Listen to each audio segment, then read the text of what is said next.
On July 22nd, 2004, Robert Clarke and his diving partner Lucas Brent had heard a rumor about an old-school bus at the bottom of the sea near Key West, Florida. They set out to explore this rumor, and they found the bus.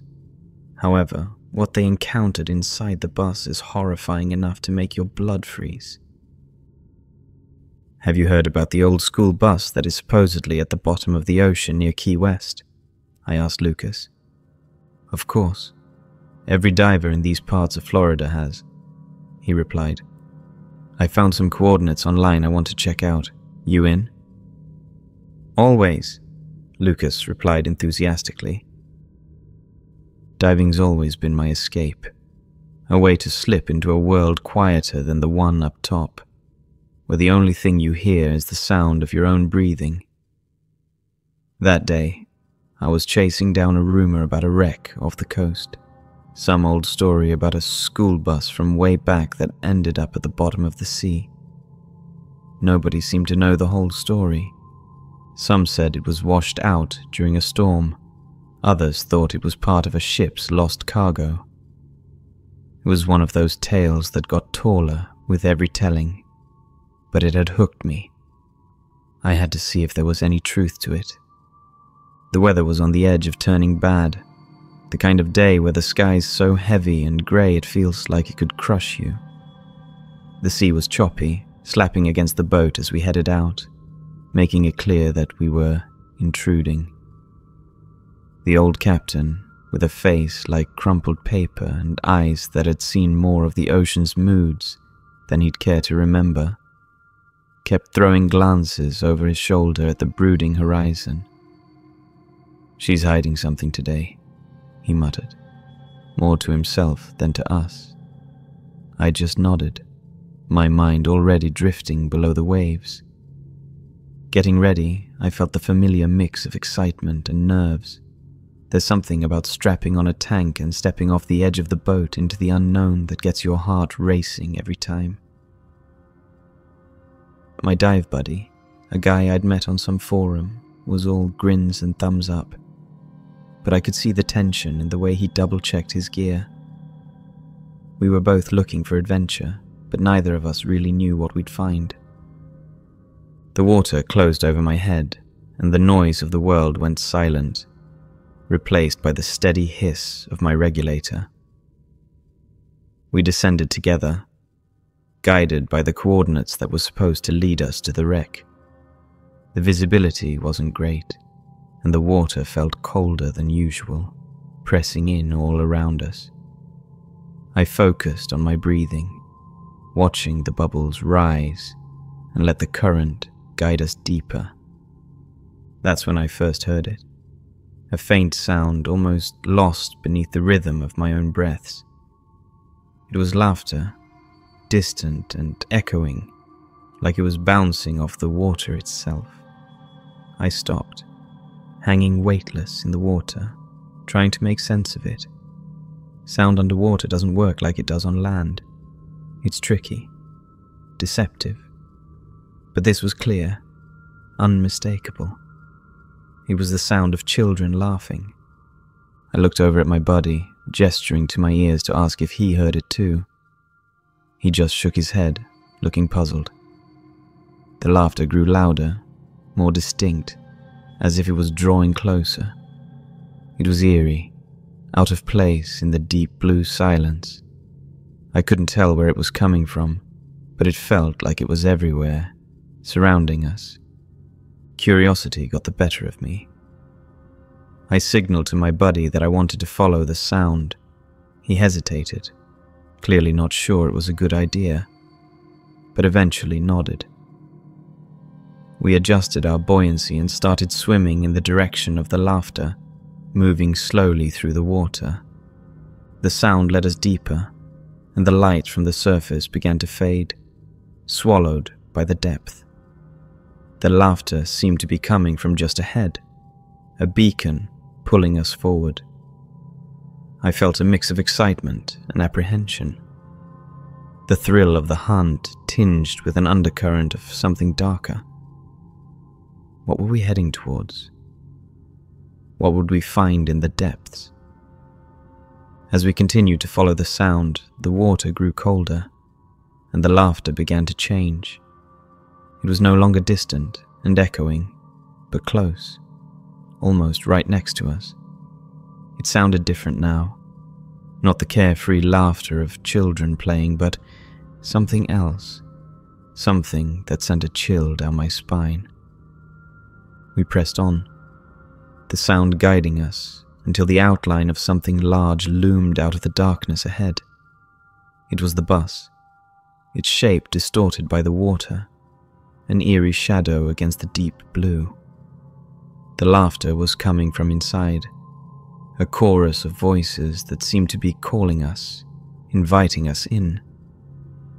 We approached the wreck, the sound growing louder with every stroke. I could see the faded yellow of the bus through the murk, a ghostly relic of the past resting on the ocean floor.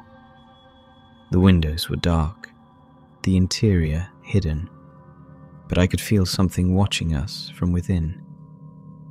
The laughter echoed around us, a haunting melody that filled the water. I hovered at the edge of the wreck, my heart pounding in my chest. I was on the brink of discovering the truth behind the legend, of uncovering what lay within the sunken bus. But as I reached out to touch the cold metal, a sense of dread washed over me. What secrets did the wreck hold? What had brought it to this lonely place at the bottom of the sea? I glanced at my buddy, a silent question passing between us. Were we ready to face what we might find inside? The laughter swirled around us, a whisper in the dark pulling us closer. The decision hung in the water between us, a palpable tension that neither of us seemed eager to break. My buddy nodded, a tight, determined gesture that said he was in, if I was. Taking a deep breath through my regulator, I signaled back, ready to confront whatever lay within the sunken bus. The laughter, now almost menacing in its intensity, seemed to mock our resolve. We approached the wreck cautiously, the beam of our dive lights cutting through the murky darkness, revealing the corroded shell of the bus. Its once vibrant yellow paint was now faded and flaked away in places. The metal body consumed by rust and barnacles. It was a haunting sight, this artifact of the past lying forgotten on the ocean floor. As we drew closer, the laughter abruptly ceased, replaced by a silence so profound it felt like a weight upon my chest. The sudden quiet was more unnerving than the laughter had been, filling me with a sense of dread. I glanced at my buddy, seeing my own apprehension mirrored in his eyes. Yet the silence seemed to beckon us forward, urging us deeper into its mystery. We reached the bus, its windows clouded over with algae, obscuring the secrets within. I moved towards the front, where the driver's window was shattered. Pausing at the threshold, I peered inside, the beam of my light slicing through the gloom. The interior of the bus was a time capsule, seats still bolted to the floor, some still holding the skeletal remains of their passengers, of children. It was a chilling sight, these remnants of the children's lives cut short, preserved in the depths. The skeletal figures were frozen in time, their postures suggesting a desperate attempt to escape their fate. We continued our exploration around the outside of the bus, the silence around us oppressive, as if the very water sought to keep the bus's secrets hidden. My buddy gestured towards the rear emergency exit, its door slightly ajar, as if inviting us to discover what lay beyond. As we approached, a cold current swept through the bus, sending shivers down my spine.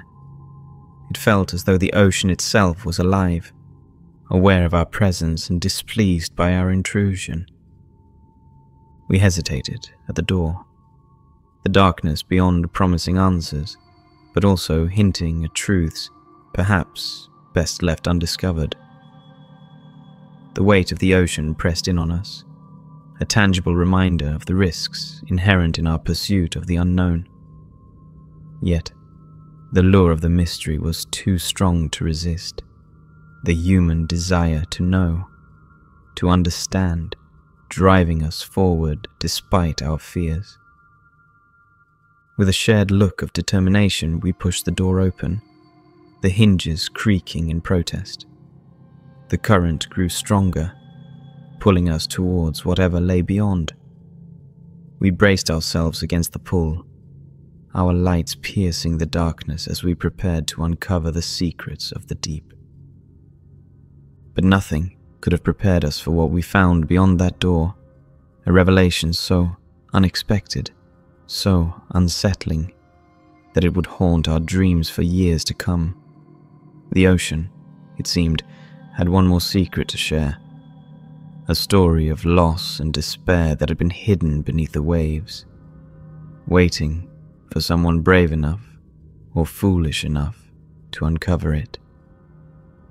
As we ventured into the unknown, I couldn't help but wonder if some secrets are better left at the bottom of the sea, untouched and untold. But it was too late for such doubts. The truth, once glimpsed, demanded to be known, no matter the cost. A rush of cold water surged through, as if the sea itself was breathing out a long-held breath. The darkness beyond the door seemed to pulsate with a life of its own, an abyss that promised secrets hidden in its depths. My buddy and I exchanged a glance, the thrill of discovery momentarily overshadowed by a primal fear. Yet, driven by an insatiable curiosity, we moved forward, our dive lights cutting through the darkness, revealing the path ahead. As our eyes adjusted, the interior of the bus came into sharper focus. The skeletal remains, which had seemed so still and lifeless moments before, began to stir. At first it was almost not noticeable, a slight shifting in the shadows. But then, with a suddenness that took our breath away, the skeletons began to move. Their bony fingers twitched, and their skulls turned towards us, their empty eye sockets seeming to peer into our very souls. I could hear every crack of their joints, every flicker of their fingers. The laughter returned then, louder and more sinister than before, echoing around us in the confined space of the bus. It was no longer the innocent laughter of children. It was mocking, malevolent, a sound that spoke of untold horrors and suffering. The water around us grew colder, the pressure of the deep pressing in, as if to crush us. Panic set in, a visceral, clawing thing that threatened to overwhelm me. My buddy and I shared a look of sheer terror, and without a word, we knew we had to escape. We turned to flee, but the current that had been a gentle guide now turned against us, pulling us back towards the bus, towards the dead, skeletal remains. Swimming against the current felt like battling an invisible force, a malevolent will that sought to drag us down into the abyss. Every stroke was a fight, every breath a gasp for life. The skeletons reached out towards us, their movements jerky and unnatural, as if the sea itself was animating them, using them as puppets to enact some unfathomable revenge. The laughter grew louder, a cacophony that filled the water, pressing in on us from all sides. It was as if the bus and its tragic occupants were reliving their final moments, caught in a loop of despair and madness. The thought of being pulled into that cycle, of becoming part of the bus's ghostly cargo, lent me a burst of desperate energy. I glanced at my buddy, his face a mask of determination and fear. We kicked harder, fighting against the current with every ounce of strength we had. The surface seemed impossibly far away, a distant promise of safety that was tantalizingly out of reach. As we swam in a frantic panic, not a care in the world about any decompression sickness, the bus began to fade into the darkness behind us, the laughter and the clattering of bones slowly being swallowed by the silence of the deep. But the fear remained, a cold hand clutching at my heart, the knowledge of what lay behind us, a weight that threatened to drag me down into the abyss, forever. Finally, after what felt like an eternity, we began to ascend, the darkness giving way to the dim light of the surface. The pressure eased, the cold receded, and the laughter faded into nothing more than a nightmare memory. We broke the surface, gasping for air, the sweet taste of freedom mingling with the salt of the sea on our lips. We clambered back onto the boat, our bodies shaking, not just from the cold, but from the sheer intensity of what we had experienced. The captain looked at us, his eyes wide with concern. "What did you find?"